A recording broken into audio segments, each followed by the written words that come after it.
I would say I probably learned not to talk about it. I don't think it ever went away. I Right. still always knew.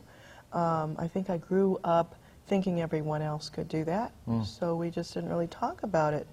But there are quite a few people in my family, as I grew older, to find out. My grandmother on my mother's side. I know my father was very psychic and intuitive. So it was always there on both sides of my family.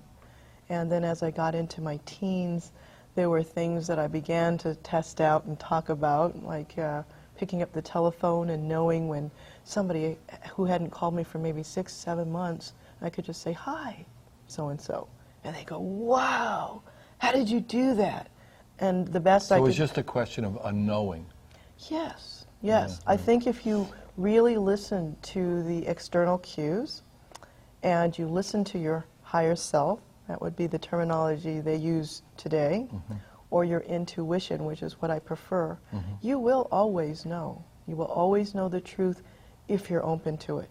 If you're not ready to, then we have sort of the logical mind, the rational mind, the part of us that takes care to protect our consciousness for things we're not ready for, and that will come into play.